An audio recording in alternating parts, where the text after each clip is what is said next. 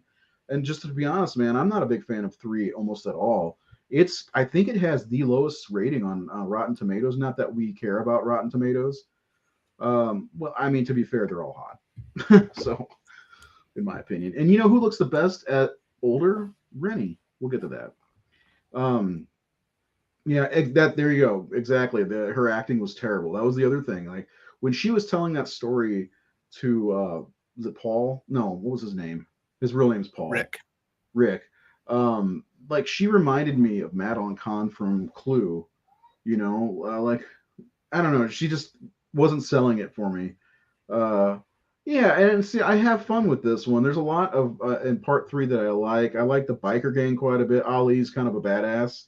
I do like Shelley quite a bit, and there's some good kills in three. But overall, three is one of my least favorite of the original Paramount movies. And Chris, unfortunately, you are our least favorite final girl from Friday the 13th, the Paramount 8, as I call them. All right, Seth, who is your number 7? My number 7 is Alice from Part 1. Uh-oh. Here we go. Alice already. This is where we're differing. So Scott loves Friday the 13th Part 2 the best. No problems there. That's a good one. All right, Alice. Let's talk about Alice. Definitely not the better Alice between her and the one from Nightmare on Elm Street. Right. The Shelley didn't thing, want him, Chris. I think he wanted some Vera more than anything, though. well, Go I ahead. think Vera was a better character than Chris, but So was the pregnant girl. I can't remember her name. oh yeah, yeah, yeah. I mean, they were all more Way, tolerable. way more likable. Yeah, Way more likable. that's why she's on the news. Anyway, yeah, let's talk about why you don't like Alice. I think part of it, I'm just gonna throw it out there, is because of the part two scene. Is that part of it, or go ahead?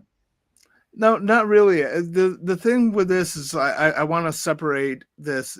You know, I'm not talking about the actress. I think what's her name, Adrienne King, Yeah, does Adrian, she's a fine. sweetheart. I've met her. Yeah, she does fine. She seems nice, like a nice person. But it's the character, and it's not just her. I think it's almost everyone from Part 1. They're just I'm looking at forgettable. you, Ned. They're just, I don't know. They seem kind of So Josh. forgettable and kind of bland. I mean, even Kevin Bacon, who's a great actor, like his character was nothing.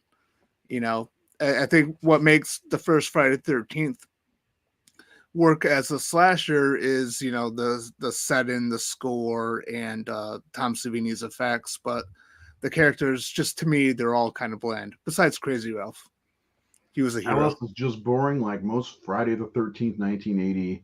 If it was not for Betsy Palmer, and I agree with that a lot, actually.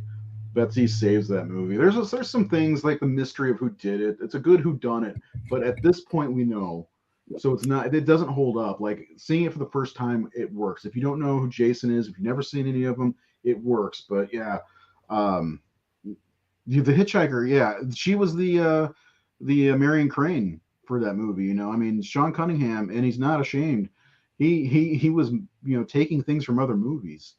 Um, so my least favorite, my seventh favorite, and it's not that I don't like her. It's Pam from Part Five, and I like Pam, but not as much as the other ones. And she's kind of like by default, again, a by default type of final girl because she just happened to be away from the camp while everybody was getting killed by Roy Burns. Uh, hashtag Roy Burns lives. But yeah, you know what I'm saying. So like Reggie the Reckless is a better final girl than Pam because he has the better scream. He's definitely a scream queen. But I like Pam. Uh, but overall she's not the best. Although I will say she puts up a good fight with Roy with the chainsaw, like I just showed, and he's, that's a pretty good scene. She's not bad, but again, also she's also aided by two other people with Reggie and Tommy, where most of these are on their own, you know. So yeah, that's my number seven. So when we're done, we'll recap our, which ones, our whole list. We'll do Seth's list and my list back and forth for now. So now we're to number six. I think we might differ on this one too, because yeah, my number six is your number seven. So go ahead. My number six is Pam from Part Five. Should have just kept the picture up. Yep. She's a likable enough character. But like you said, she's the final girl by default because this is really Tommy's story more than anything, and she just happens to be there. They need somebody who was talking. That's probably why they needed her. Yeah. Not a bad character at all. She was definitely likable enough, but she was just kind of there. Yeah, I agree. But you got to agree with the chainsaw scene. That I mean, she was in survival mode, but with my numbers, unless you got more you want to say about Pammy. Nope, that's about it. Okay, because the last comment brings me to my number six. And I think it's partially because I've met her, Adrienne King, and I really like her as a person. She's really nice. But Alice and Ed Romaine says it right here. It says everything. They did Alice wrong in part two. And Seth, I still think we should go through, because we'll never do it on the discourse, and discuss every Friday the 13th movie through and through, because I want to definitely dig into the Alice scene from part two at some point, because it was bullshit and so on so many levels, Yeah. So, because wasn't she from the West Coast? I almost think she was from California. And that's what she said, yeah. Yeah, and she's at home. So Jason made his way from New Jersey to California and, took his mom's head with him. How'd he get there? It's almost as bad as what happens in Freddy vs. Jason. But I like Alice for the most part. I did the wrong comment. Sorry. Did Reggie's grandfather? He did. He got thrown through the window. Oh, get offended? Off? Yeah, he got off. He got thrown through the window at some point. Amy Steele. Yeah, Amy Steele's. Yeah, we'll get there. But yeah, I like her. She's all right. She gets a lot of points for going toe to toe with Pamela, and then taking that opportunity to cut her head off, which is awesome. I think that's one of that I like that scene better than the jump scare at the end of Friday the 13th. It's even though you could see Tasso's hairy knuckles, but I just love that scene, the slow motion, the music cue. It's fantastic, and I love that. But I honestly don't think Adrienne King could lob that head off for real. But Jason Takes California. Yeah, that's when Friday the 13th 1.5. Jason Takes California. All right, so we're moving on to number five. Who's your number five? My number five is Rennie from Part 8. Yep, me too. So this is another tie for us. Rennie from Part 8. What about that's crazy because this is one of your least favorite movies, if not your least favorite. Yep. But I think she's a very, for me, I thought she was a very likable character. I feel like out of all these films, she's probably the most innocent final girl, and I was kind of rooting for her. I mean, the movie is dumb as shit, but I liked her. I liked what's her name, Jensen Daggett. I like her performance. I think she's definitely more likable. She feels like the most innocent character in the series, as far as the lead-in character. And I want to answer Ryan's question. Didn't Adrienne King have a stalker? Yes, she did. Yeah. And that's part of the reason she didn't want to come back for the second one.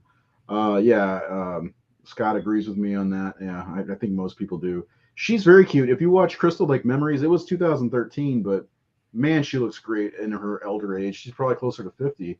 But yeah, I'm the same way. She's pure innocence. I think she's likable.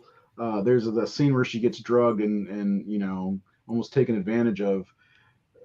But like that was kind of a shitty scene. But overall, I liked Rennie and I liked the casting. Jensen Daggett. She wasn't bad. I never really saw her in anything else after this, but I always like redheads, even with frizzy hair like that. So yeah, I like her for the most part. All right, number 4. Who's your number 4? Oh, my number 4 is Tina from Part 7. And here we go again. We got a tie. Yeah. All right, I'm going to start off if you don't mind with this one. Go for Tina Shepard is both of our number 4. She's, in my opinion, she's very troubled, right? She's got the powers, and she has an amazing fight. Like they said, they wanted Carrie versus Jason, an amazing fight with Jason, and uses a lot of powers. So that's part of the reason why she falls on the list for me, because she's got these powers. And Nick is kind of the final girl in the movie because Yeah, he right. doesn't really do much. But she she gets bullied through the movie, and she just feels like a fish out of water throughout the whole movie. Like doesn't belong with the kids, doesn't want to be around Dr. Cruz. Same thing with her mom. Nobody's listening to her. But yeah, what are your thoughts? Yeah, I mean, I agree with that. Like, I'm not a big fan of the whole telekinesis thing, but for at least for in a You like fight, your Jason movies grounded in reality, right? that's one way to describe this series. um, I'm not a fan of the telekinesis thing, but I think she's likable. I think she's convincing when she's having to use the powers, and I don't know. I like her. I mean, that's the most fun. Well, really, my favorite character from Part 7. She dies. It's Melissa. She gets the axe to the head. Yeah. Fuck you. No, fuck you both. Opens the door and Jason's there and pop thrown across the room over that old TV. I love that scene. By the way, my shirt is a Italian Friday the 13th shirt for Part 5. Just wanted to let everybody know. Anyway, yeah, I mean, and Tina's a good she really character. stands up to Jason too, unlike a lot of the final girls who less running from her than yeah But exactly. the other thing is she's not even the main focus of the movie, if you think about it, because they spend a lot of time on the group of teens, then the secondary villain and Cruz and the mom, and plus there's some really I wish we could get the cut with all the different fucking kills, because they're really toned down and there's some good kills in that movie. Jensen Dackett. Really? Okay. Yeah, I'll have to watch that sometime. I haven't watched that show since I was, 13 or something. All right, number 3. Who's your number 3? Because my number 3 is going to roll some eyes. My number 3 is Megan. Megan. Megan, don't clown around. Yeah, I think Megan's actually she's kind of a fun final girl character. She's a fucking spitfire, man. Yeah.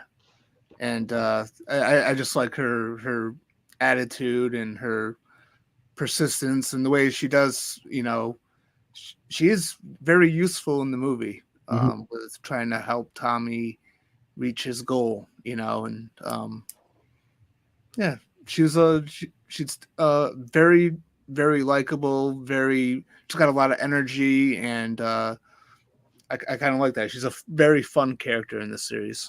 She is matching the attitude of the movie, and she's a complete opposite to Tommy, which is fun. She's kind of a wild child. He's a man on a mission, and very serious. So I like that they can play off each other. I need you to do me a favor, Seth, and send me your list, because when we do, I'm not going to remember when we do the complete reveals. But it does have Weekend at Bernie's and what? I missed something. So Part 7 has some of the worst secondary characters. Yeah. Oh yeah, because it's got Bernie in it. Yeah, that's right. Tina killed her own father too. Yeah, that's one of the things about Part 7 I'm disappointed with, was the way Jason died. She saved Tommy from drowning. She did. Yeah, and we'll get to mine shortly, but or whenever I got Megan. But my number three is gonna upset people. Maybe it's Ginny from part two. So Ginny is an absolute fan favorite. And I've met her as well. She's really nice as well. Amy Steele. She's a hugger, which was nice. But she's a good character. She's a smart ass. She's sympathetic to, Jason, wandering around looking for his mother in the forest. She, all that stuff, and she's a good character overall. I just there are things about my two and my number one that I like a little bit better than her because she was more scared. She also had Paul there. There's somebody in the fucking room, and it just she peed the bed or peed under the bed, I should say, and that ruined some of if I had to put points on here, it dropped some points for me. Amy Steele is great. She's great, and she does deserve to be a number one for some people, but for me, it's a number three spot for her. So, but I do love Amy Steele, and she is a fun character in the movie, and you gotta love her in her two of her other roles. She was in April Fool's Day, and she was great in that, and she was also in Walk Like a Man with Howie Mandel. Did you ever see that? What was it? Walk Like a Man. He's like raised by wolves, and he's supposed to inherit a fortune or something like that. And she's got to teach him to be a man, like act like a man and stop doing dog stuff. I don't think I've seen that. It's ridiculous. I don't know if it's even streaming. Yeah. Anyway, so moving on to the top two. We're blown right through these. It's not like our 3.5 hour episode the other night when we did the 33 list countdown. Ted was a lucky bastard. Yeah, Walk Like a Man. I'm not sure. I don't remember. I'd have to look that up. All right, number two. Go ahead. My number two is Trish from Final Chapter. Guess what? My number two is Trish from Final Chapter. Oh, so we've agreed on three of them. 3 out of 8. That's not too bad. That's pretty impressive for me and you. 38%. Yeah. So let's talk about Trish. Yeah. Trish is pretty cool. I mean, she's more badass than Rob in that movie. Yeah, he's killing me. Yeah. I especially love her in the third act, when she's kind of taking charge and going after Jason. I love that moment where she swings the machete at Jason, who's behind her. Yeah, she doesn't even turn around. She just turns and swings. She doesn't turn to look and see him. Yeah, that's so cool. Like she knew he was there. You know what I mean? And yeah, and she went to do an unpredictable move to try to get him. So yeah, I especially like her for the all the stuff in the third act. Yeah, and overall, again, another likable character. I mean, I like her interactions with Tommy. I like her interactions with Rob, even, and some of the other her mom kids. Yeah. Yeah, I mean, the Jarvis family is really great. She's your girl next door who's kind of a good girl, too, because everybody's, Trish, get in, they're all skinny dipping and shit. Yeah. Don't have any of it, and yeah, I mean, I like Trish quite a bit. She's my number two, and for the same reasons you mentioned, she was like Nancy from A Nightmare on Elm Street. She really kind of adapted to the situation. And her survival skills took over, and shit. Sorry, hopefully that won't get us shut down. Fucking, I got 5 on it. It's my text tone. Anyway, and yeah, she gets Jason in the hand with the machete. She knocks his mask off. All kinds of good shit. She's a good character overall. I like her quite a bit. Yeah. She took a beating, and yeah, absolutely, because she jumped out the window at one point. Yeah. She didn't piss her pants, which is a plus. Yeah, see, I'm not the only one. I can't imagine anyone else playing Jason's mother better than Betsy Palmer. And if I remember correctly, she only took the. Yeah, that's right. Actually, she needed a new car, so she's like, because she thought the script was really bad. So Yeah. all right, ready for number ones? We got our number ones ready. And if you've been paying attention, you should know who Seth's number one is, but I'll let him go ahead and reveal. My number one is Ginny. There you go. And I love that scene. I love that. I don't know. I love that shot there. I do too. That's why I picked it. Yeah, she seemed like the more. She seemed like the most. I don't know, point. the most intelligent and the most competent of the final girls in this series to me. I like how. I just think she was so much better of a final girl than Alice from part one, especially. Like part two did everything right for me. Well, part two is a better movie overall, and with better characters overall. Not just a better final girl, but better characters in general, more likable characters, even down to the background characters, like the guy who gets hung upside down. I can't remember his name. Yeah.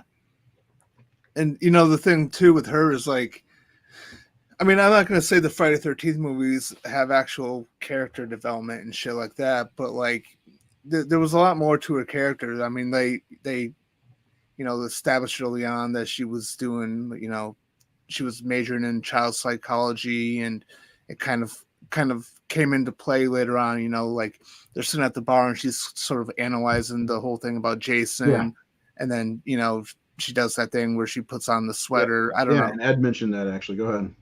Yeah. Use their child psychology on Jason and Paul. Yeah. I mean, I do like Ginny quite a bit, but I just like Trish better because of that third act that we were talking about. And is there anything else you want to say before I move on to? Yeah, like I with all these like fan films that they're doing and that they're bringing back cast members from the actual series for, it kills me that no one's done anything with Ginny, because she's a fan favorite. I know I'm not the only one that has her at number one. And no, she was on the phone in one of them with somebody. She I can't remember which one it was. It might have been. There was one of them that she was on the phone with somebody or something. I can't remember. I think that was Jason Rising. Was it Jason Rising? I think so. Which one is that one? That's the one with. That's the weird one where like they did like an Evil Dead type thing with Pamela, and Adrian King's in it. Adrian King comes in. Vince is a part of that one. Okay. Yeah. I get them all confused because there's Voorhees, which isn't very good, and there's Never Hike Alone, which is the standard, and I got a few of them. Vengeance, that's the one I kept thinking of, the brown space that's got Steve Dash in it and Darcy the Mail Girl, and I think what's his name, CJ Graham. Yep. Here's Josh's rankings. It's about time. I told him to get ready for this 2 days ago, and he's just posting it now. He's got Ginny, Trish, Megan, Tina, Rennie, Chris, Pam, and Alice. Not too bad. I think his Rennie. Oh, no. Wow, I'm surprised he has Chris over Pam. Guess some explaining to do, Josh. Joshua. All right. My number one is, if you haven't figured it out, it is Megan from my favorite Friday the 13th movie, Jason Lives. And a lot of the reasons Seth said about her being fun, and she does saves Tommy's life and a bunch of kids, and she's just a really fun character. She's having a great time, and she's saving Tommy's ass in a lot of ways. I mean, if not for her, he probably would have been caught again and thrown back in jail. She got him out of jail. She drove him around getting all the stuff together to stop Jason, and not bad to look at. So I really like her. I'm sad that in talking to Vince from Never Hike Alone that they haven't been able to get her to come back to be a part of Never Hike Alone, unless he's got something up his sleeve that he's not telling me. And folks, I've known Vince DeSanti for about 5 years now, and this fool tells me everything. Love the guy, but he's, spoiler alert, crazy. I think she quit acting, didn't she? She did, yeah. But we're gonna go down our lists individually and show off some pictures. But if you don't like our Facebook page, we do Facebook Live like we're doing right now, and on Wednesdays at about 7:30 Eastern time, we do our show, The Horror Naked Discourse. This week we're talking about the 100-year-old movie Nosferatu and the 1979 film Nosferatu the Vampire. And you can subscribe on fucking YouTube, please. Damn it. Anyway, Language, Padre. that's going to come back to you. All right. So Seth's list from 8 to, and again, if you join us late, we decided to just do the original Paramount girls rather than having the girls from the New Line Cinema movies because, you know, fuck them. Pardon my French. That's actually English. So let's see. Got another comment. One of my favorite parts is the hitchhiker from part 4 and that poor banana. Yeah. I put a picture up on our Facebook page the other day. It just said, fuck you, you know. Yeah. And you guys are great who follow the Facebook page because you get the joke, you know. So anyway, so here is Seth's 8 final girls from Friday the 13th. Wrap this up when I show the picture. Okay. So Chris is my number 8. Just not really a likable character.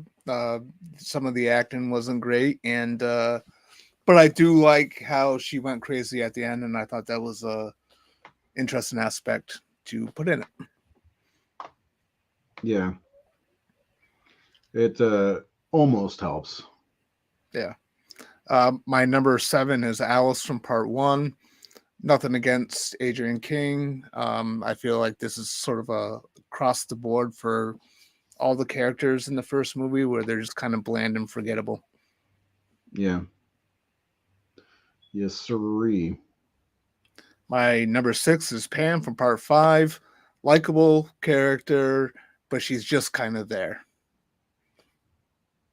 And my number 5 is Rennie from part 8. I like Jensen Daggett in this role, even though part 8 is not one of my favorites in this series. I do like this character, and I feel like she's the most innocent feeling final girl in this franchise. My number 4 is Tina from part 7. Don't really care for the telekinesis stuff, but I think what's her name, Laura Park Lincoln, sells it pretty damn well. My number 3 is Megan, the most fun and most I can't even speak. The most fun and the most energetic final girl in the series, and she's very helpful. She's the most 80s also. Yeah. You know? Yeah. Number 2 for me is Trish. I think she's a likable character throughout the movie. I like her interactions with the other characters throughout the movie. I like shut up, Josh. Threw me off here. And I think she's a badass in the third act where she kind of faces Jason. So I believe him, by the way. Yeah, right. Never get me on that train. My number 1 is, of course, Ginny from part 2. I think she's the most intelligent and competent of the final girls. I like how they kind of used some of her actual character history with her child psychology thing. They kind of use that in a couple moments in the movie. So she's definitely an improvement over Alice from part 1. Back to you.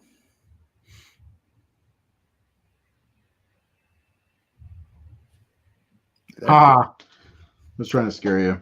See if you thought you were by yourself for a second. Yeah, those are Seth's picks from 8 to 1. Seth is a closeted fan of Friday the 13th Part 8, which I got, maybe I should do a just a 10-minute video by myself talking about why I like that movie, because I do like Part 8. It's not great, and I understand that. It's not good either, really. I just have a lot of fun with it. So now, if you're ready for me, I'll do my 8. Yep. From 8 to 1, and I'll be short. I hate Chris with every fiber of my being. She's just the worst. She's ridiculous. Every time she's on the screen, I cringe. And I'm not a huge fan of Part 3 anyway. And Part 3, just the one thing it really has going for it is that ending we discussed with Chris. I mean, and of course the disco theme's always a welcome thing, you know. Number 7 for me is Pam. I like Pam, but I don't love Pam, unless we're talking about The Office. I love Pam. Number 6 is Alice from Friday the 13th, 1980, the Orig. She gets big points from me for, chopping off Betsy Palmer's head. I really like that scene quite a bit. If I did a top list, that would be in my top 10 scenes from the Friday the 13th series. I really like that scene. And I think she did a great job with that. I also loved what Betsy Palmer slaps her around half the half the third act. You know, I think that's pretty funny. Number 5 is Rennie from Part 8. I got a soft spot in my heart for Part 8, and I really like Jensen's performance. A lot of it has to do with Seth as well. Not Seth as a person, but what he said. See, Part 8's underrated. Robert says so, and it has a great soundtrack. That first song is killer. You know, the darkest side of the night. Anyway, well, here's the thing for me though with this comment, because I understand what he's saying there, but for me personally, I don't mind the stuff on the boat. I don't really care that it didn't take place in Manhattan. I just think the writing was kind of shit. I didn't like the teleportation thing, the sewer or the toxic waste in the sewers of New York and stuff like that. I just think there was a lot of stupid in the movie. Seth, this is the most grounded in reality Friday the 13th yet. Come on. Sure is. Yeah. Okay, back to my list. My number 4 is Tina Shepard. Pulled off a pretty good performance. I really like her, Lara Park Lincoln, but I liked her better in House 2. The second story. You know, Pusklitz and she was friends with Pusklitz and the Avoiders, I think the band was called, or something like that. Anyway, I just had to throw in my little House 2 reference. Number 3 is Ginny. I love Ginny, but I get that she was scared out of her mind, but I don't know, that little pee under the bed. She had Paul with her. The child psychology thing is great, and that ending is iconic. You know, mother is talking to you. I do like that quite a bit. And that's why she's in the top 3. Trish the Dish. Nobody calls her that. What's that from? It's driving me crazy. Mallrats. Okay, that's right. Yeah, Mallrats. So Trish is a survivor through and through. And I'd like to see a movie with her and Ginny, coming back. That'd be cool. And going up. I think Ginny could run a support group for victims of Jason, and they band together and I don't know, kick some ass. But I do like Trish quite a bit. That last third act that we talked about before is so good, and she just protects her brother at all costs until he comes out and is like, Jason. And that's a great scene too in itself, is when Tommy takes the form of Jason in a way. And number 1 for me is Megan Garris, the chief's daughter, the sheriff's daughter. I love her. That's it. So that's our lists. Hopefully you guys enjoyed. And when I say guys, that's a broad statement. I don't mean just men or whatever. I mean everybody. I hope you all enjoyed this video. Now what I'd like to do is open it up for kind of like questions or anything about anything. It doesn't have to be Friday the 13th related, but we can chat for a little bit. And anything you guys want to talk about, we can. Would you like to see us do more Friday shows? That's my first question. Friday night shows. And would you like this? I'd like to go through all 12 Friday the 13th movies one by one.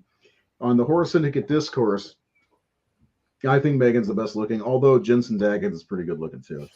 Um, Friday, so like, we do on our Wednesday show, we kind of like dissect movies from the filmmaking to the story to the acting, the score, all that stuff.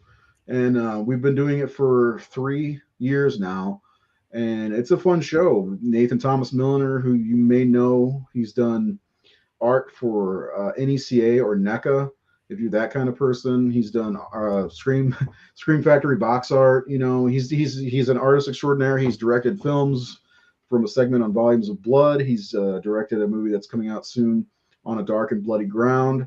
He is like, uh, I'm gonna say a horror historian.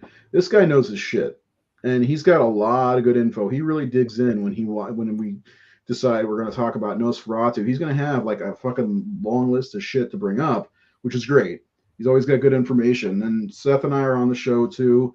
I just am a commentator. Who cares what I say? Seth has a lot of good things to say about things he likes. If he doesn't like it, he's not going to say shit. And then, then we got Jared, of course, Jared Letourneau, who's been with me from the beginning, the Horror Syndicate, and he's our Megan Garris. He's our Megan Garris. He's the hot one. And there's the group right there. Every Wednesday night, it's the four of us talking about horror movies. Me, Nate, Seth, and Jared, the hot one. I don't know if he's the hot one. He's also the trauma of the group. You know, you're the Dimension Films. I'm the New Line, and Nate's A24. Didn't we agree on that? Yeah. Well, we did. I don't know if they did. But yeah, anyway, anybody has anything they want to talk to us about, and if you want us, Seth and I, just the two of us, I'll sing on every Friday night. If you want me and Seth to talk about our feelings on what we can start with doing Friday the 13th movies. We're not doing Halloween movies because we just got past that. But we could do those eventually. If you want us to do that on Friday nights, please let us know in the comments. And if you have not subscribed to the YouTube, that's another way of telling us you like us. And same thing on Facebook. Follow the Facebook if you don't already. We're almost to 23,000 likes on Facebook. Can you fucking believe that? That's crazy. So I found something I wanted to share with the group, but I forgot. Today, in I think it was 2018 or 19, we were at 11,000 Facebook page likes. So we've gotten over almost 12,000 likes in the last 3 years on Facebook. And I know it's like, oh, Facebook likes, you know, you're trying to get people. No, I want to get people in to see our stuff and talk horror with us. That's what I want. And I know that's what you want, because this right here, you guys talking, I definitely want to hear what you guys have to say. You know, even your friend Josh.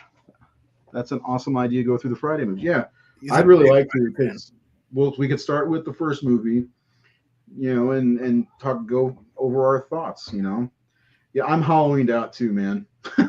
Totally. I would love to discuss Friday the 13th on Friday nights. I'm a huge Friday the 13th fanatic. All right. Well, let's do it then. Let's start next Friday with the 1980, copycat movie Friday the 13th. You want to? I'm assuming you want to. I'm game. Yeah. Okay. Definitely. Yeah. So that'll be a nice series, a nice break from. Oh, you know what? Next Friday is Black Friday. Is that a problem? The day after Thanksgiving? I don't fucking go out. I'm going to work, and that's it. I don't have to work because I'm cool. I don't have to, but I need extra cash, so I'm going. You need to stop milking the Halloween tit. It's beyond dry. Yeah, one of these days we'll go back to talking about the Halloween movies, but really, I hope they don't make anything for at least 5 more years, because you know they're going to make more movies. It's just about when and what they're going to do, and that's a whole episode that I think we talked about once that we'd like to discuss, is what we see for Halloween next. We kind of did a few other times, but a full episode would be fun. What's next for Halloween? What's next for Texas Chainsaw Massacre? What's next for Seth and Ray as a couple? No, I'm joking. I didn't know about this. Yeah, well, you just had date night with your girlfriend. Yeah.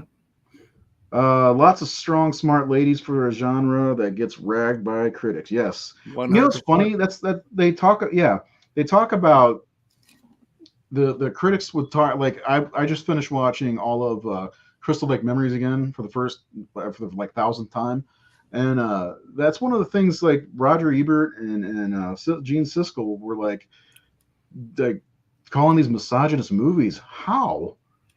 You know, Alice fights her way through the end against another strong woman that's out of her fucking mind, but still, you know, and the same thing, Jenny, they all last.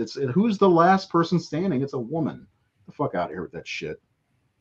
Maybe it's because the other women like to take their clothes off, but you know, there's only about 2 to 6 breasts per movie, and a couple of them don't even have any. So I'm not wrong. Let's think about it. The first movie, how many breasts are there? I don't know. I One think maybe pair. one. I think just one in general. I think you Yeah. barely get a Marcy or whatever. I think Yeah. you see her boob for a second, and then part 2 you see the girl stripped down naked, and I think that's it, isn't it? Part 2, yeah. Because the girl with the bouncy boobs, she was only 17. They filmed a scene with her topless. They had to burn it apparently. Marla Coder or Kotar or something. I don't remember what her last name is. But in 3, there's what kind of get to see the girl in the shower. I think that's it. Yeah. 4, you get to see Judy Aronson. Is that it? There's quite a bit in 4. There's that skinny dipping scene. The twins. Yeah. Teddy's butt. Part 5, there's a lot, all shapes and sizes. You got like the smallest ever.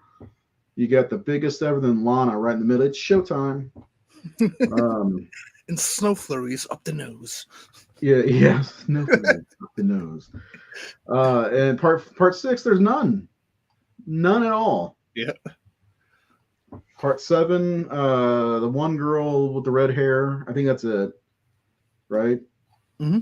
Yeah, and then part 8, you get a glimpse of that bitch who draws the organs on her chest, you know, and the 2 girls that are camping in Jason. Why am I counting all the boobs in these movies?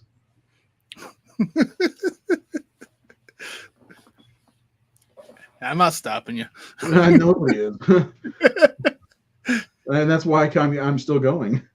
Yeah, so part 5 has, like I said, a good variety, and they hired, what's her name? Deborah Sue Voorhees. She thinks it's for her name, but we know why they hired her. She got some of the biggest boobs. They are the biggest in the series, and that's why she got hired. It's showtime. Yeah, and that was her idea. She said she took full credit for that. So, and if you have not seen, where is it? Crystal Lake Memories, you got to see it. It's the best documentary. I mean, there's one called His Name is Jason, which I do have also. But where the fuck is my Blu-ray? Oh, it's all the way down there. It's all the way down there. I'm not going to grab it. You guys know what it looks like. Check it out. It's really good. There's also a book. And for me, I got the book, and I'm having, when I go to conventions, I have the cast sign the book, which is really cool, I think. It's like a yearbook almost. Even Tom Savini signed it. So, gonna watch what again tonight? Part 5, you pervert. Just for some boob action. I'm doing it too. I'm joking. I just watched it the other day. Actually, off the boob subject for a second. So my daughter, she's 9 years old, and she is a big fan of horror. Her favorite horror movies are Phantasm, Pet Sematary. I'm missing one. It starts with a P. Anyway, so she's like, I never really have seen all the Friday the 13th all the way through. And I'm like, okay, do you want to watch them? Because she was kind of watching Crystal Lake Memories with me, and I think we're on part 6 at that point. She knows that's my favorite. And so we started watching. So we're watching the first movie, and then she's like, "Can we watch the documentary?" So we watched the first one, then the documentary, and the second one, then the documentary. So we're going through like this. Poltergeist. Thank you. Wow, that's right. It is Poltergeist. Crystal Lake Memories. Oh yeah, Crystal Lake Memories is 7 hours long. Luke, you don't watch the whole thing tonight. It's good though. It is really good, man. I love. Yeah. I go back and forth between that and Never Sleep Again, and I wonder why we haven't gotten one for Halloween. Yeah, we do have 25 Years of Terror, which is garbage. See Anything You Like? You know, the girl who won a spot to be in the next Halloween movie and never even got in it, but she showed her boobs off for nothing. I wonder why. I wonder how she won. But yeah, those are I think the two definitive documentaries for anything. Hey, I watched one today. I know not everybody's a fan, but I watched the documentary about the making the Paranormal Activity movies, which I like those movies. I know they're just kind of jump scare palooza or whatever, but I enjoy them. You know, I like a lot of different stuff, even stuff that's not great like that.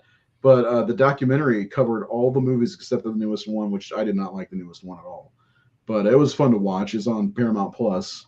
There's a good one on Pet Cemetery. I'm trying to think of the name of it. It's pretty good. The original Pet Cemetery. Yeah. Yeah, you like paranormal. I think Seth, you like it too, don't you?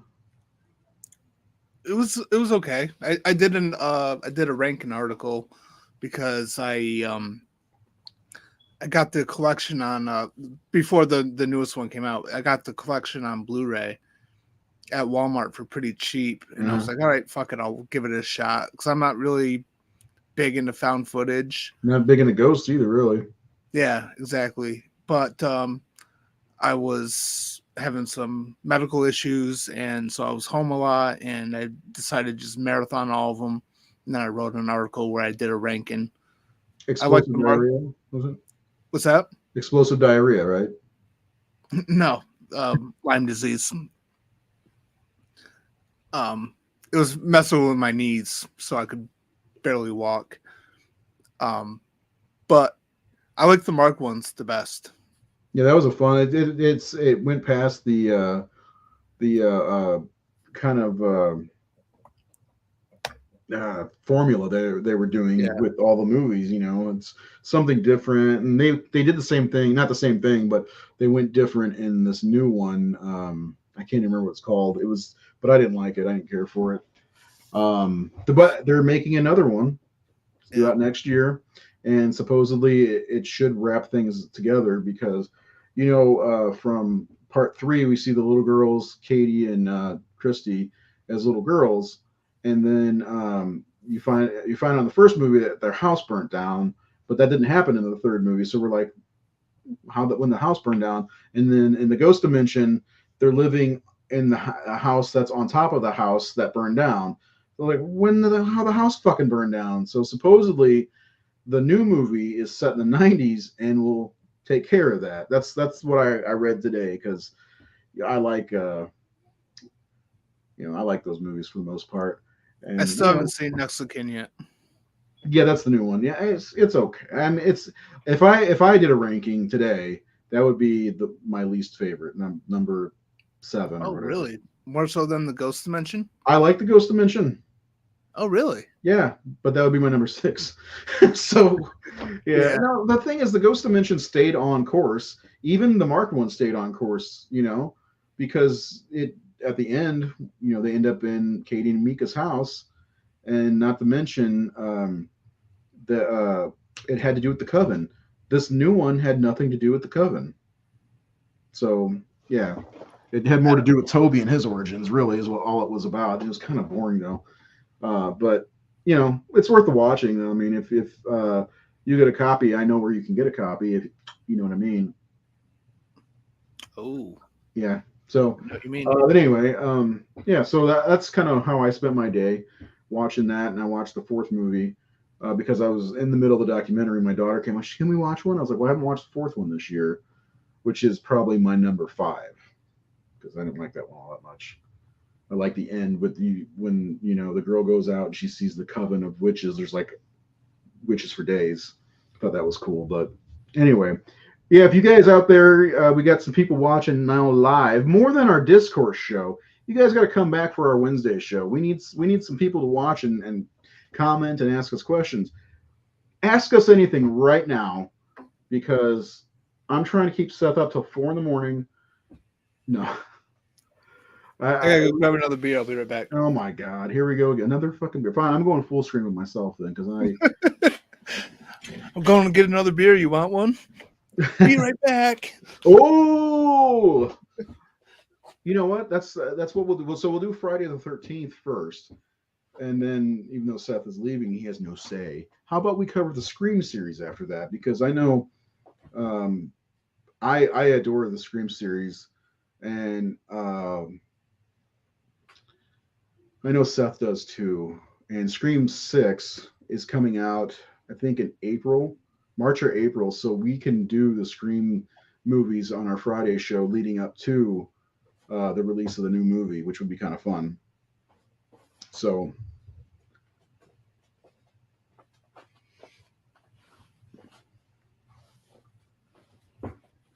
Yeah. Seth's back, but he's not getting on screen because he decided to leave me. Big fan of the Scream series. Scream is my all-time favorite. I love Scream. I'm in the mood for Scream too. Not Scream 2, but Scream also. How did Gage get the mother's body up in the attic? That's a great question. So I guess when you when whoops, no, it's just you. Oh, When you come back to life, you have super strength, even if you're only like 15 pounds. That's a great question, though. Huh? No fair. I have no idea. No fair. It's no fair. Damn it. Now I'm gonna think about that every time I watch that movie.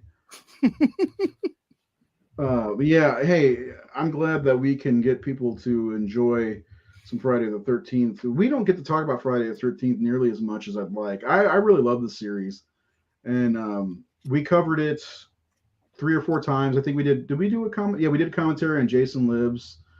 So we've done some Friday the 13th, but there's a lot of horror movies that we're trying to cover, and a lot of good ones too. That I think the discourse show we're trying to almost influence people to see some of these movies that they may not have seen. Like we just did almost all of the Universal horror movies, and nobody watches those almost at all. So yeah, I appreciate Scream for 20 years. Finally went. Hold on. I didn't appreciate Scream for 20 years and went back and watched them a few years back. Did you like them? Oh, there you go. Oh, I love Scream. So I decided, Seth, if we're going to do this, we're going to do this right. We're going to do Friday the 13th, 12 episodes. So, and then I think what we can do is do a ranking on the last episode of the whole series, like do 1 through 12, a ranking show. But then we're going to do the Scream series leading up to Scream 6. You like that?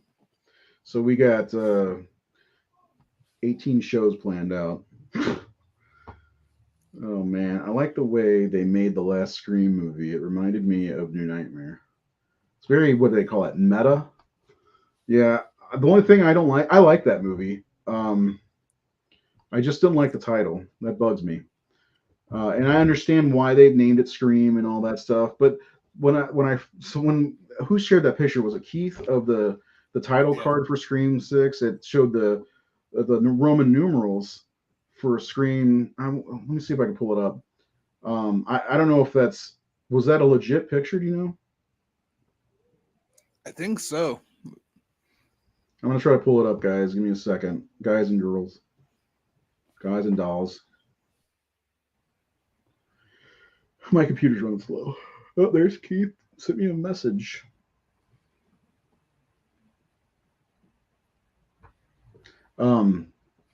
Yeah. So I'm putting some packages together, and I was just wondering, huh? Was there a conversation we were having?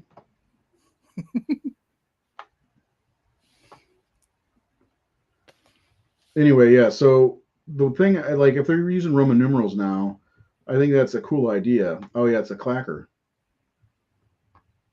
So here, I'll show you guys that. I'll pull it up right now. Let me share the screen. Give me just a second. I know I'm slow as fuck. There we go. So this is what was shared with us. And if you look at Screevy, so there's, you see the VI in the M, which is Scream 6. So they went Scream 1, Scream 2, Scream 3, Scream 4 with digits, like actual digits, and then Scream with nothing, and then Scream 6, which I saw pictures earlier, and I don't know if you saw those, Seth, where it looked like two exclamation points. Like Scream really Yeah, that was loud. like, yeah. Yeah, right. So I was like, okay, so I guess Scream 5 was going to be the new, and then Scream, the next movie, the sixth one, will be the new Scream 2, but with Roman numerals. I was like, that's kind of an okay idea. But I don't like this, that they're going from if they're calling it Scream 6. This may not be the final title, of course, but it's sloppy and stupid, and it fucking drives me crazy. I kind of like it. Of course you do. It's for me. It's almost no different than them putting the 4 where the A We'll is come back to supposed that, to Luke. be. Well, I know that was stupid too. Yeah, But like, I mean, they did that shit with 7. You put the 7 where the V is. yeah. Ever try to squeeze through a tiny ass doggy door with big boobs? Yes, and hard nipples. In Phantasm movie series, yes, they are. We will do the Phantasm series after Scream. There we go. How about that? I'm so down for that one. I know you are. I am too, man. We did talk about the Phantasm movies all in one episode on Discourse, but the way we'll do this show will be way different than the way we do Discourse. So Luke actually has a real question here. What's a horror film y'all haven't watched in years but would love to watch again? Seth, you answer that first because I have been watching everything the last couple years, so it's hard to say for me. But if you got one, Something that I haven't watched in years. yeah, but you'd like to revisit. I'll have to think about that one. That's a big question. Yeah, let me look at my collection for a second. Because I've been going through. So in 2019, I've talked about it on the show a few times. I watched 522 different horror films, and like I've caught up on movies I haven't seen in years and stuff I've never seen before, and it's hard to say, but like, damn man, I've seen just about everything recently. A movie I'd like to revisit. Here, I'll just pull it out.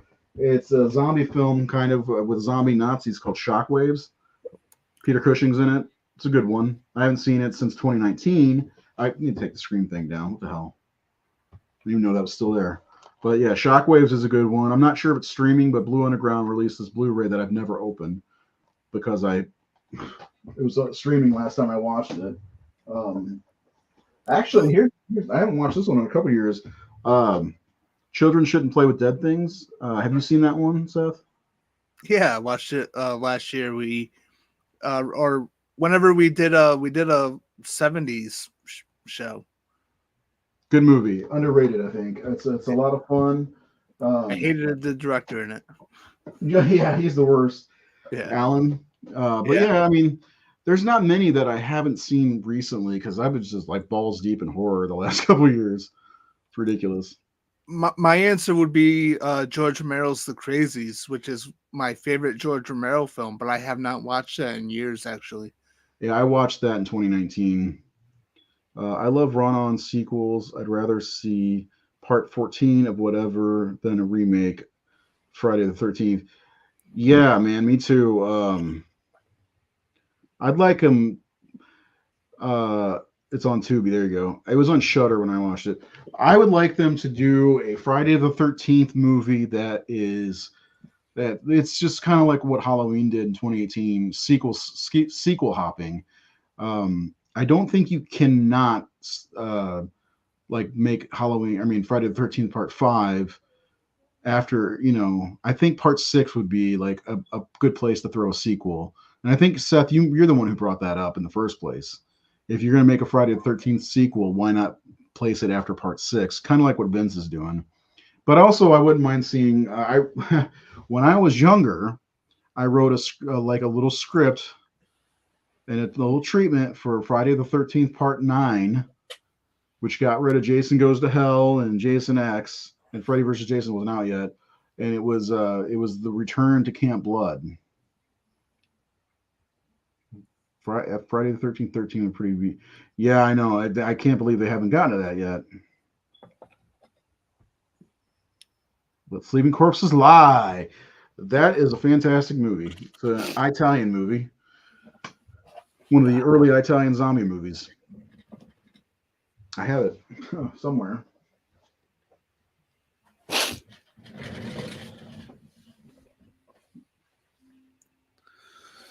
Yeah, it is. It's on DVD. They released a Blu-ray. I think it was Blue Underground last year. That it was like $50 or $60. I just couldn't spend the money on it. But yeah, it's a good one. If you haven't checked that out, I believe it's on Shutter or Amazon Prime, one of the two.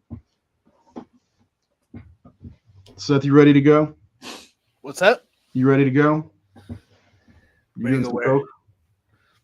Where are we going? I don't know. We can't go far.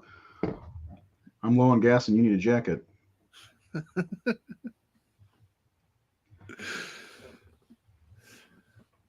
Yeah, it's Jorge Grau, I believe, but it's technically an Italian film. So it's funny because if you look at a movie like oh shit, what's the name of that movie? Um, the Fish People movie. Dagon? Dagon, yeah. So that's a Spanish movie because it was filmed in Spain. Yeah. So yeah, I like that movie. yeah, it's a good movie. It's underrated. It's a Yeah. Stuart Gordon, right? Yeah. Yeah. Um. So yeah, so we got 23 episodes prepared. That's almost half a year. Are you up for the challenge? Yeah, definitely. I don't mind these vanilla conversations. No, because it's just a couple friends bullshitting Yeah. about horror. I Yep. love Humanoids from the Deep. That movie's awesome. I haven't seen that one yet. You haven't seen that one? It's a Heard a lot Corman about it. Presents movie, huh? So I've heard a lot about it, but I just haven't seen it. Yeah, I mean the fun creature feature, there's a lot of racism in it, unfortunately, but it makes sense for the story. But the creatures look cool, boobs all over the place, and a great ending. Which one's on Tubi? Let Sleeping Corpses Lie. I'm stoked about it. Yeah, man, come on back for the Friday the 13th show. What movies do you like? What other movies do you like? Let us know, because I eventually we'll do Elm Street. I'm sure if we keep this up. Child's Play. Huh? Child's Play. Child's Play. Yeah, we'll probably do Child's Play at some point. I mean that we have a year's worth of shows if we just go off the series. Like let's do the list. We got Friday the 13th. There's 12 episodes. And what I think we should do is do that, and then the next episode after we're done, rank the movies like we've been doing these rankings. Yeah. So that's 13. Then the Scream movies, and we can review Scream 6. So that's 7 episodes. So that's 20. And then the Phantasm movies, that's 5 movies. That's 26. That's half a year right there. And then if we did the Elm Street movies, we're talking 9 movies there because of Freddy versus Jason would be included, of course. And then 10, that's, what is that, 36 weeks?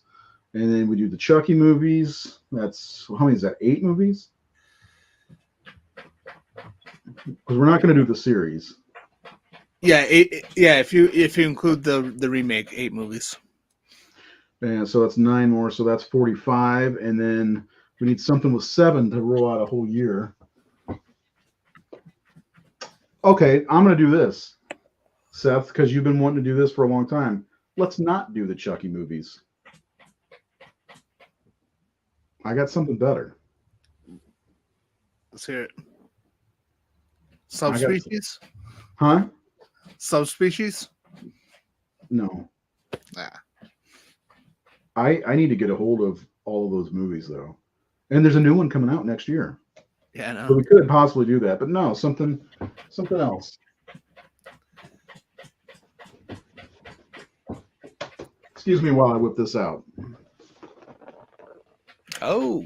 The Hellraiser movies. All of them. Was it 10? No, 11. It's 11 now. So that's if you take 40, was it 40? What did I say? We need 7. So 45 minus 9 is 36 plus 12. There's 48. So we just need 4 more episodes. So just saying, let's see. Skip the, okay. We could do Dagon. That's a good one. I love the Blair Witch movies. People either love them or hate them. I love the first one and the second one. The third one's just okay. We did a episode of Discourse about the 3 Blair Witch movies. Yeah. I don't think we really talked about the third one all that much. But I know you and I share a love for the second Book of Shadows. Yeah. Yeah, I really like that one. Yeah, me too. I'm a slasher film fan. Slumber Party Massacre is tops. I watched earlier today, so I mentioned I watched Paranormal Activity. I watched Sorority House Massacre today on Shudder. I don't know if you've ever seen that. I was just flipping through their slash section, and I was like, have I seen this? And I couldn't remember. And I have a list on my phone of all the horror movies I've seen, which is 935 now. And I had seen it, but I started watching it, and I'm like, I don't remember this movie. And they got to a certain point. I was like, oh, I remember that. There's a montage where these girls were trying on all these clothes and shit. And I remember that. And like while they're trying on these clothes, then you see through clothes flying across the air. And it's like, that's the scene that stuck out the most for me in that whole movie was that. And then it showed boobs. And I was like, I'm obsessed with boobs. So, yeah. Haunting of Julia, Mia Farrow, released in 76. Hold on, 76, released in 81. Okay, filmed in, I'm guessing. Hellraiser is my favorite. Didn't like the remake. I loved it. The Book of Shadows is the best. Yeah, it's a lot of fun. Have you seen The Dorm That Dripped Blood? I have not, but I'm willing to. No, I like those. I remember watching Sorority House Massacre 2 when it came out in 1990. I had it on VHS. Lots of boobs. Orville Ketchum was the bad guy. Have you ever seen the Slumber Party Massacre movies, Seth? Slumber Party Massacre? Yeah. I saw the first one. That's the only one worth watching, really. The second one is so dumb, in my opinion. Yeah. I liked the first one. The first one's not bad. It's a run-of-the-mill slasher, really. Yeah. Synapse released it, yeah. There's a lot of like anthology movies that I'd like to eventually cover, but we may do that on Discourse, like the older, like The House That Dripped Blood. Have you seen that one? It's from the early 70s. I think I saw that a long time ago. Then there's the Butt That Dripped Blood. No, that's nothing. Is that a Taco Bell movie? Qdoba. Julia is on Shudder, or was. Let's look that up. Shudder's been putting a lot of new stuff on there and old stuff. By the way, our friend that does the Blu-rays, he's got a Hellraiser 1 and 2 seamless cut. Ooh. Tempting, yes. Ooh. Hellraiser 1 was a good movie, yes. So damn good. Love it. Lots of blood dripping out of Uranus. Any other questions? We got more people watching us tonight than we ever have on our Wednesday show. Michael Groves. That's a name from the past. Used to follow the website pretty close. We're friends on Facebook. The haunted house I work for does slumber party massacre scene. Which one? Which scene? Dorm is very young. Daphne Zuniga. It's funny. She did look Druish. Spaceballs. You know. Now I have a bunch of those. I can't remember what they're called, but yeah, there's a lot of stuff I want to talk about, and it's like I'm looking back at some of our shows on Discourse, and I'm like, kind of want to revisit that conversation because I say this every time we have a show. I see things differently after talking to you guys. We did that In the Mouth of Madness show, and I watched it again after the fact, and based on things you were saying, I was like looking at it at a different, you know what I'm saying, like a different, Yeah. yeah. And same thing with what was it, The Fog 3 years ago when we did that show, and now The Fog. Like I was staunch about Prince of Darkness being my favorite Carpenter film, but like I can't decide if it's The Fog, if it's Prince of Darkness, and Yeah. of course I've got the love for The Thing. Yeah. I mean, and that's another thing, people. There's more than just Halloween out there for John Carpenter. Seth did a whole ranking and breakdowns of the John Carpenter over on our YouTube channel. So check that out. And while you're there, you could subscribe. I'm going to use that a lot, just so you know. Use that a It's good. lot. Remind people. Yeah, I mean, we want to get our numbers up because we love doing these shows. We love talking to. We're just fans anyway. I mean, does anybody know what this is from?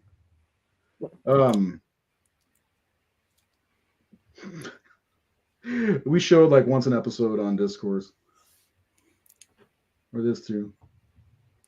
Anyway, I mean, we just want to like talk horror with horror fans. It's so much fun, doing that. And if we get to do it 2 or 3 times a week, that's the best. I mean, she became a demon, an instrument of evil. We did 2 episodes, me and you, of demons. I know. I mean, those are out there. That's the other thing, guys and dolls. We've got a lot of episodes on our YouTube channel that you probably haven't seen. Yes, Jaws 2. Demone. I love demons. I love, yeah, I do too. Have you seen The Church yet? I haven't. I've only seen the first 2 Demons movies.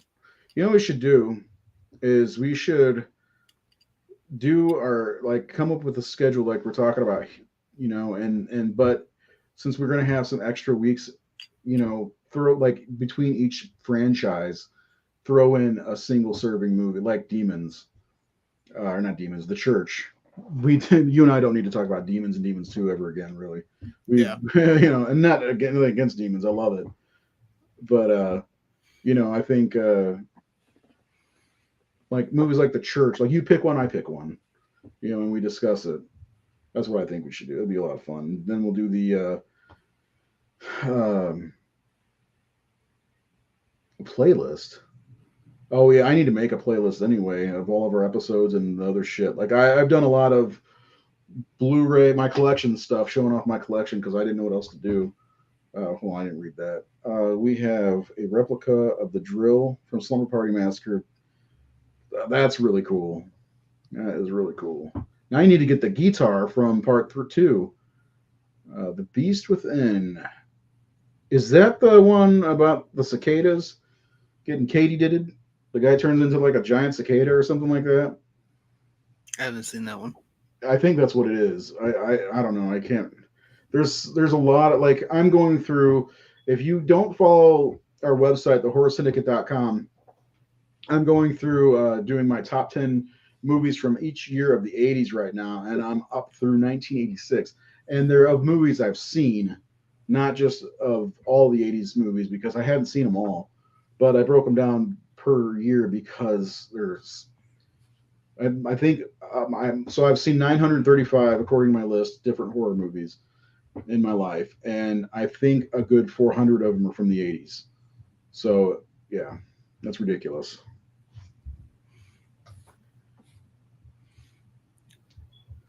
Watched what the other? The Beast Within. Love the video store. We rented them. Yeah. I would like. You ever see the poster that's got the hand of uh the rows of seats for demons? I'd like to get that poster if I could get. Because I have the demons poster with with them coming up the steps and stuff or whatever it is. I don't have a Demons 2 poster, which I'm really pissed off at myself. I got so many fucking posters. Been working a shit ton. So, is the haunted house still open here in mid-November? I'm curious. Well, Seth, is there anything else you want to talk about? We have 12 people watching right now, more than our usual too.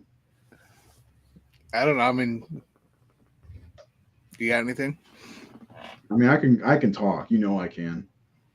I can talk about anything. I was hoping that we get some more people um, having some questions or I don't think I've seen Fatal Games. If it's really bad, I'm not going to watch it. I had my fill of really bad movies last couple of years, and I did it just to pad my numbers for 2019's 500. Actually closed a few weeks ago, but we are debating on doing a Christmas haunt. That would be awesome. That would be really. You guys should do that because people still love a good scare even in the wintertime. If you can find somebody to dress up as Billy from Silent Night Deadly Night, punish. Get some poor girl hanging from antlers. You know, I she really doesn't have to be topless, but huh? So I really like that movie. Yeah. So Shudder just put 3, 4, and 5 up, and the 2012 quasi remake sequel. So I actually I ranked in my head. I was driving home. I was like, I want to do a ranking of those this December, and because yeah, I like the first one quite a bit, and I like the fourth one I think quite a bit, but 2 is bullshit. It's garbage day, and 3 is Bill Moseley's the killer in that one. It's okay, and either 4 or 5. I like them both better than I like 3 and 2. I do know that one of them is kind of your toy maker possession type movie. The last 2 they go away from the slasher type movie, which I liked, you know. And so I was like, I might do that. And I was like, I need to find Silent Night from 2012 because that one's definitely part of the series. And now it's on Shudder, so I'm going to give it a shot and see how I feel about that. And then eventually do a ranking on the horrorsyndicate.com. I've only seen I've only seen the first 3. 4 or 5 and that other one are on Shudder, man. Yeah, well, I was going through them last December or whatever, and when I learned that 4 and 5 didn't have anything to do with the main storyline, I was kind of like, oh well, whatever. Yeah, but give them a shot. I think you'll like them because they're different. Yeah. Well, I was gonna say, the slasher thing kind of got old, and there wasn't really a clear story in the third. I don't think, like as far as connection goes, it was, but it wasn't. It was weird. Well, I think like they got the idea. Hey, let's make these, anthology movies because that's what they became after the third one. And I guess it didn't go well enough because they didn't make one for almost 20 years. But like, why not? Like. I liked them, so I liked them better than I watched all 3 of them in one night because I was sick as fuck and not COVID or anything like that. But you want scary in the car with me when I drive. I went down Maniac Cop rabbit hole recently. That's not a bad place to be. Not a bad place to be at all. I really like the Toy Maker one. See, I think that one's 5. I can't quite remember offhand which is which. I think it is too. Yeah, because they kind of like not bleed together, but I'm gonna look them up because I really what's that? Did 4 have something to do with like witchcraft or something? Yes, which I'm a sucker for witchcraft. Yeah. So let's see, dude, I have a DVD of Silent Night Deadly Night and Silent Night Deadly Night 2. They're selling it. It's going for like $90 on eBay. Oh wow. Yeah. People like weird shit. Like you can get the Scream Factory versions for $20 a piece, but somebody wants to buy that set for some reason. That's weird. Yeah, it is weird. It's like maybe I'll sell mine and get the get the two Scream Factories I don't have. Let's see. Silent Night, Deadly Night 3, Better Watch Out from 89. Now it's the one with Bill Moseley. Yeah, initially, so Silent Night, Deadly Night 4 is the one with Brian Usna directed it. Oh, So you know you want to watch it now. yeah, I will. And yeah, Silent Night, Deadly Night 5, The Toy Maker. And if I'm being honest right now, since I haven't seen the 2012 movie, if I ranked them, I'd say number 5, the worst one, is the second one. Then number 4 will be the third one. Then Initiation, Toy Maker, then the first one. That's how I'd rank them. And I'll be watching Silent Night, which has an interesting cast too. I was looking it up. You've got Malcolm McDowell. He plays, I guess, the town sheriff. Jamie King, which you're familiar with her. She was in Sin City. And, yeah. Yep. And Donald Loge, he plays Santa. I guess he's the killer. So yeah, there's some people that I know of, in this movie. So it could be interesting. It says it's based on a true story.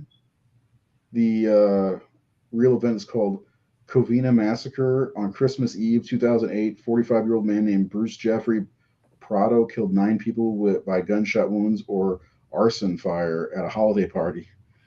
Pardo wore a Santa suit during the massacre, as does the main antagonist in Silent Night. So definitely going to watch that one because I've never seen it and I get to put it on the list.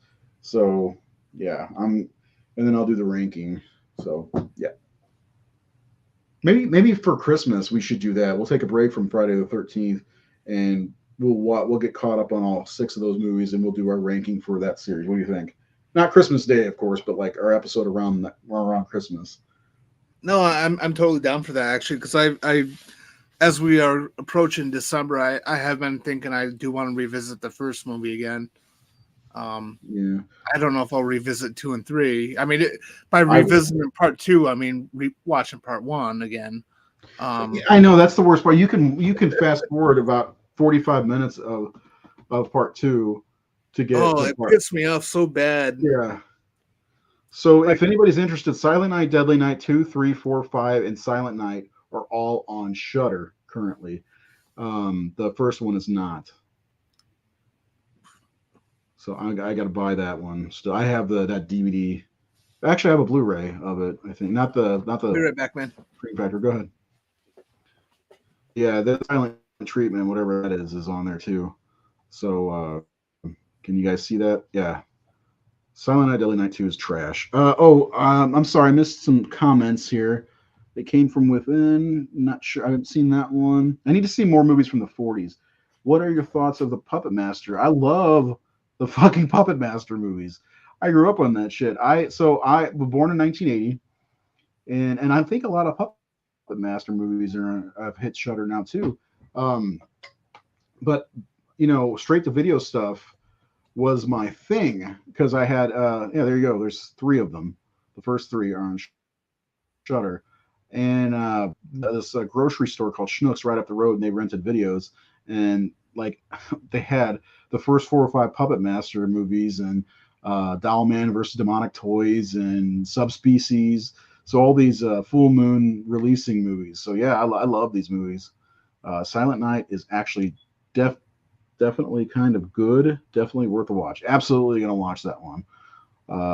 Eyes of the Stranger with Jennifer Jason Leigh and Julie from Love Boat. I haven't seen that one. I've seen the first Bogey Creek. I've not seen the second one. Joe Bob Briggs did an episode in either his first season or that marathon he did. I don't remember, but I've seen the first one. Came from Within, early Cronenberg. I love Cronenberg's, but I haven't seen that one. Rabid's my favorite Cronenberg. Oh, The Fly, I guess. My video store wouldn't get Demonic Toys. That was a fun movie. Demonic Toys, Puppet Mad. I was a sucker for the full moon movies when they were coming out in the early 90s, late 80s. I do have a good. I'm looking at my collection. I have like 7 or 8 Puppet Master movies But the problem is I have them on DVD and they look like shit. I know that FullMoonEntertainment.com or whatever it is, they have a nice set on Blu-ray. I'd like to get of all of them, including the new one like Axis of Evil and whatever the other new one is called. But yeah, I'm a fan of the Puppet Master movies. We were just talking about Full Moon Entertainment while you were gone. Ah. Oh, Shivers. Yeah, I've seen that. I've got that. Come on. He's being a PhD horror guy now. I've not seen the Castle Freak remake. I don't know that I want to because the original one from 1995 is just superb. But yeah, anyway, somebody brought up Puppet Master. Now I'm looking at my collection trying to find where my Puppet Master movies are. I can never get into those. Yeah, so like I have a long history. I was just talking about growing up. We had this grocery store, one of the bigger chain grocery stores in the area called Schnucks. It's a St. Louis area grocery store, and they had a video department where you can go rent movies. Like you know how a lot of these grocery stores have banks in them. Well, they had back then here. They didn't have banks. They had fucking video stores. You know where you can go rent movies, and you know my ass was always in the horror section. And Full Moon I think remade that, Scott. But anyway, so I was always looking for new horror, and the box art for the first Puppet Master caught my eye. I'm like, what is this? And I rented it, watched it, loved it, and I always remember that little logo, that Full Moon logo, you know. And I'm like, what else do they have? Subspecies. That's how I got into Subspecies. If not for Puppet Master, I would never saw Subspecies. You know, I talked about Dollman and Demonic Toys. There's a few. I'm missing some. Like I can't remember. I'll have to look them up. But yeah, I was a big fan of the Full Moon stuff. Like, while I had friends that liked Troma stuff, I was like Full Moon all the way. I never got into Troma. I saw a lot of Troma stuff like on USA Up All Night, so it's cut bad, but I never got into it. Still to this day, I can't get into Troma. I remember Jared's like, "Oh, Lloyd Kaufman's over there," you know, at at one of the conventions. I'm like, who gives a shit? I don't care about no Lloyd Kaufman. Let's see. So Puppet Master Subspecies Trancers, that's one of the big ones. Killjoy, I never saw the Killjoy, that came later. Demonic Toys, I did like the two that I saw. Dr. Mordred, I don't remember that. Dragon World, The Pit and Pendulum. Prehysteria, The Dead Hate the Living. Groomblade, some of these are later. Evil Bong and Gingerbread Man I never saw. So yeah, I guess it was mostly Subspecies and Puppet Master then. I love Subspecies. I watched half of Puppet Master 1 and could not get through it. It's not for me. So what I'll tell you is they get better after the first one. Because I tried turning Jared on to the first one. He did a review on the horrorsyndicate.com and he didn't care for it. I like the first one, but the second one is really good. And when you start talking about Andre Toulon, the guy who makes the puppets, the third movie, I think it takes place in Nazi Germany. So it's really an interesting series, and then you get some pygmies at some point that the puppets actually become like heroes. It's weird. It's a weird series, but I like it. Last time I tried to watch them was like back when I was a teenager, and I was renting the VHS tapes. I don't know. I'm gonna buy that Blu-ray set at some point because I want to have them because my DVDs look like really bad. Because you know I've had them for 2 decades probably. Puppet Masters from '94 is a science fiction movie, kind of like based on Robert Heinlein. What's that? Based on Robert Heinlein. Yeah, it's a good movie too. My favorite, one of my favorite novels of all time. Is it really? Yep, it's great. I like the movie. I've never read the book or novel or whatever you want to call it, but I really like the movie quite a bit. I got on Subspecies coming home Saturday nights after bartending or waiting and too tired to go out to the movies, coming home on HBO. Yeah, I mean, that was a time to be alive, man. You see some of that shit and Ghoulies. You're a ghoulie, Luke. I like ghoulies too. I'm not gonna lie. Ghoulies 2. I mean, the second movie. I like that one over the first one. But yeah, I mean, I'd say for me, the height of horror was when I got into it in about '86 to about 1994 when I was up at the video store. Well, I'd go further and say '96, '97 when I got my license because we had a place called Hollywood Video, and all old movies were $1, and you could rent up to 10 at a time for 5 nights. And so, dude, every time I got paid, which was every 2 weeks, I'd go to get 10 movies. I'd have a weekend off because I worked every other weekend, and it was horror fucking palooza at my house. Yeah, it was awesome. So I started in the A section, and I had to skip some things because they were out or whatever. But like I went down and watched everything I could. That's why I've seen 190 or 930 horror movies because I didn't stop. Oh, you guys had yeah, man. Hollywood Video. They had the outside Dropbox, which was a godsend. Farm is the farm good? I don't know. The farm. Is that the 2018 movie? Because we did a review on it for the HorrorSyndicate.com, and it gets searched a lot on our website, so it gets a lot of views. But I have no idea. Brian White did the review, and he's friends with me, so you could ask him or do a review on the HorrorSyndicate.com. Seth, what do you got coming up, article-wise? Got anything you want to tease them with? I started, and I'm very close to finishing. I just haven't had time the last couple of days, but I'm doing a retro review of The Faculty.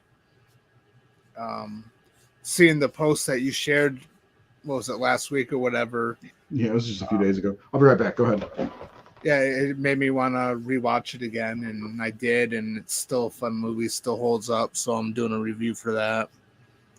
And I got a bunch of shit started that I have to finish. I have an updated Hellraiser ranking that would include the new movie. I'd like to rank the Phantasm movies at some point. Didn't you do that once? I didn't do Phantasm, no. Oh, I did. No, my ranking's on there, which my ranking is kind of bullshit, I think, because I think it's just 5, 4, 3, 2, 1. Oh, really? Yeah. The thing about Phantasm is I don't think there's a weak. Well, the weakest is Ravager, I think. For sure. Yeah, but I think like for the most part, the first 4 are really strong. Oh yeah. Yeah, and so like it's hard to rank them. There's things about Oblivion I really like, especially the flashback stuff. When they use the footage that they didn't use for the first movie, Yeah, that stuff was great, and you get to see Angus actually act a little bit more in that one, which I thought was fantastic. And I love that scene, like when Jody is showing Mike the past with Jediah Morningside. Yeah, I do too. Yeah, so there are things about that. I like 3 quite a bit because it's very wild. It's got the characters in that movie are a lot of fun. The kid, the girl, Reggie's still on his never-ending quest for sex. Like this scene where he's having that dream where he's banging that Rocky chick. Yeah. And then Jody shows up. He's like, "Hey man, what's up?" Yeah, I mean, and then 2 is really a good sequel. I don't like the absence of the original Mike. And then Phantasm 1 is the last great horror film of the 1970s, So, God damn it, I'll be right back again. Talk about Phantasm. How much you love it? I fucking adore Phantasm. I'm a big fan of 2. 2 is my favorite of the franchise, but I love 1 almost as equally. 3's fun. That kid Tim, I believe he could take Kevin McAllister one-on-one. You can quote me on that. And 4, I always had a soft spot for 4. Especially because of all the flashback stuff. Boy. Yeah. The score is great, and it just really seemed like 4 was really setting up the kind of, I mean, because there was like kind of hints at it in like part 3, and 4 was kind of really setting up like, okay, the tall man has a game plan for Mike, and it just kind of wasn't answered in 5. But Well, I mean, you also got to think that they, who knows what they had planned over the years, you know, because it took them what, 17 years, something like that, for the last one to even get released. So it's, you know, I wonder if there are some scripts floating around out there of what could have been, you know. But there's one that I know of. oh, is there? Because Yeah. and But Don Coscarelli didn't have much to do with the fifth one, if I'm not mistaken. Well, he was involved. I think he co-wrote it, but like Ravager, if I remember correctly, they were starting off as like they were just gonna do like a web series. Mm. So they secretly shot a bunch of stuff to do it as a web series, and then along the way they decided that they were gonna make it into a movie. And it was kind of cool how they did it, where they announced the movie by showing a fucking trailer. I mean, I went like 17 years with believing Oblivion was going to be the last one. And then one day out of nowhere, oh, here's the trailer for part 5, you know, which was cool. Yeah, I didn't. So with me, I didn't feel like fulfilled at the end of Oblivion, but you know, like for a fitting ending or whatever. But because I feel the same way as you do, as like it was felt like it was setting something up a little bit, and I'd like to see a movie where, you know, Mike takes the role of the tall man. Yeah, that's just me, but you know, I think there's still enough steam in the. The bad thing is Angus is gone. Reggie's damn near 80 now. I think. You know, I think he's still got some in the tank, but maybe for one more.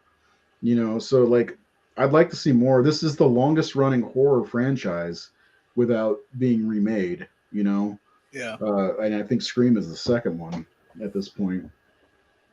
Because by when Scream 6 comes out, it'll be what, 27 years. So what month does that come out? March. March. Okay. Yep. Yeah. Yeah. So I don't know. Phantasm's really fucking good. I think in many ways it's kind of underrated. Oh because, yeah, nobody fucking talks about it. You know. Yeah. And it's real, and you know, of all the things that people bitch about J.J. Abrams, you know, at least he restored Phantasm. You know, the music sounds better than ever on that Blu-ray release, and it looks really good. I love the release that we got for that, and same thing with Phantasm 2 from Scream Factory. Do you have that one? Yeah. Okay. Oh yeah. Oh yeah. So I have this box set. I've showed you my box set, haven't I? I think so, yeah. I've shown you my box set. Yeah, so I have this box set from Wellgo USA, and I believe it has the it's not the good Arrow set that they released, but it's this guy. But I believe it has a Scream Factory. Yeah, it does. Scream Factory version inside it. But I've never opened my Scream Factory because I bought it after the fact because I didn't know this was the Scream Factory because I don't like to read, obviously. So I have like these two that I don't need. So I was thinking about doing, because this is the version of the first movie that's in here in the box set.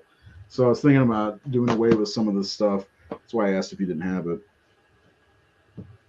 Or just wrap them up and give them to your daughter for Christmas. Girl. right down on the Christmas tag. Yeah. I mean, that's not a bad idea. She does love the movie, the first movie. She hasn't seen any of the sequels, so when we get down to talking about those, she'll get the chance to talk about or watch the sequels, because I mean, each sequel does kind of lower in quality, but I have fun with each one of them. Oh yeah. So that's a good. Even the last one, I had some fun with it. I like Reg's arc in that one, and the end was pretty good. It's just sad that we're not probably never going to get another Phantasm unless they remake it. That's what I think, and I hope they never remake it. Yeah. Yeah. Leave it alone. It's not Michael Myers. You can't beat it to death. You can't well, the good thing is it doesn't have a fan base like Halloween, so it may not make any money. Yeah. That's probably why it hasn't been remade, and Don Coscarelli is still around. So, I like to see more from him.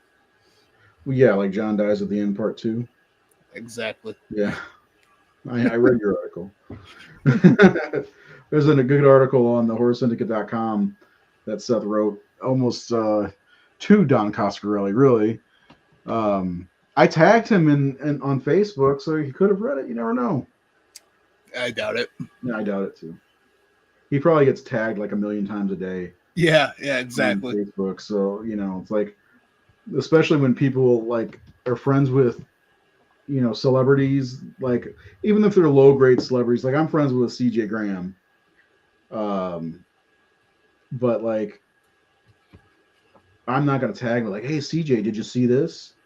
Yeah. And I know people who do that, and it's weird to me. It's like, what are you doing? Like you're not buddies with them. I mean, I'll tag you, but I'm not gonna tag CM. So here's the website. By the way, that's another thing I'm going through all the Resident Evil movies, and I'm going to review them, looking back after all these years, and then rank them, and that goes through the newest one, Welcome to Raccoon City. But here's the article he wrote. Dear Don Coscarelli and Jason Pargin, a John Dies at the End film sequel is humanity's last hope. Sorry, dudes, please make it. So, and here's my list. Seth talked about the Howling books. Nate wrote his A24 article on Halloween Ends. I did the Halloween themes over the years for Halloween, my top 10 of 85. Chuck came back and did a Terrifier review. We got a lot of stuff on the horrorsyndicate.com. Seth does all those, unused script breakdowns. Yeah. I haven't posted the last a lot of words in them. Yeah, too much words. Can somebody break it down for me? Michael Myers comes back and kills people.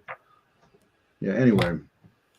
Yeah, check out the horrorsyndicate.com. I think we're going to wrap this bad boy up for the night, as it's nearing midnight for Seth. So join us next fucking what day? Friday? Next Friday, as we will be talking about Sean Cunningham's immortal classic, Friday the 13th. It's not a mortal classic. It's this. I think you're going to disagree with me when I say this, but I think this is the big. Well, I mean, maybe not disagree with me. This is probably the biggest franchise that the first movie is not the best, right? 100% agree with that. Yeah, I think that like there's a lot of good in this movie, but it's one of those ones that the rewatchability is just not there. Like there's not much rewatchability with Friday the 13th. Well, I mean, like for surprise and stuff like that, because all the like. Go ahead. No, finish your thought. Go ahead. I was gonna say because all the who did it, who's the killer, and then that final jump scare, they're used up in that one shot, or that one viewing. Yeah. The mystery's gone.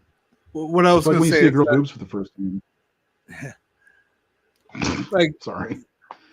The first Friday the 13th is interesting to me because there was so many years where I just didn't care for it at all. Mm-hmm. Like, I became a fan with part 2. And not because of the Jason Pamela thing. It's just, I never really saw what was so special with part 1, besides the effects and stuff like that. But over the last few years, it's really grown on me. Like, I like it more and more every time I watch it. And maybe it's just like I have a nostalgia thing for the early Paramount Friday There, 13th movies. I think a lot of us do really, but there are some things about the first movie I really like, and I think a lot of it is early in the movie. I like people talk about how much they like what's her name? The first kill, the girl who's name's Annie? Annie. You know, so they talk about Annie and liking her and how she's the Marion Crane character from Psycho. You know, you think she's going to be the one, and then she gets killed off right away. So and I liked her too, but I think at the same time, I always what was I sorry. Thank you guys so much. Thank you. Yeah, please do check out the YouTube and give us a subscribe and give us the old thumbs up if you can on the video and any other videos. Thumbs up the butt. Thumbs up their asses. Thumbs up their asses. But anyway, yeah, there's a lot about the first movie I like, and for a long time I felt guilty for not placing it, closer to the top of the list when I would do my rankings. But it's how just the way I see The Walking Dead. You can watch the episodes once and not it doesn't have much rewatchability. There's some things I like about it, but next week, remember, come on back next Friday, probably about 9:30 on the East Coast. If you're in my neck of the woods, it'll be what 8:30. Somewhere between 9 and 10, we'll go live. So yeah, and then if you're on the West Coast, it'll be closer to 7. So we don't have very many. We'll be talking about Friday the 13th, the original imitator. And Sean Cunningham is okay with that. He's fine knowing that he's the original imitator. But we'll be talking about that, just mostly bullshitting about it. We're not going to dissect it like we do on Discourse, because that's what we do on Discourse. This one's going to be a couple of fanboys just talking about things they like, things they don't like, characters they like, characters they don't like, kills they like, kills they don't like, all that shit. That's what we're gonna do with this new series that we're doing on Fridays, because Seth and I just like talking about horror together and horrors. I'm joking, Amber. If you see this, he doesn't talk to me about horror. I don't need her coming after me. Just had a great date night, and I just ruined it. Now I'm in trouble times 2. Oh shit. You gonna watch anything tonight? No, I'm gonna finish up my beer, go to bed. I'm doing some overtime tomorrow, so I think I'm gonna watch something tonight, but not horror. I just watched. I've been behind on the DC animated, and I know you share a love for those as well. Mm-hmm. I just watched the Deathstroke movie the other day. Have you seen that one? I haven't seen that one yet. Dude, watch it. Yeah. Loved it. Yeah, you know how much I love Deathstroke though, but it's really fucking good. Yeah. And then I watched the one that's based off that video game Injustice. It's a good one. Oh, how was that? Good. I enjoyed it. Yeah, was it?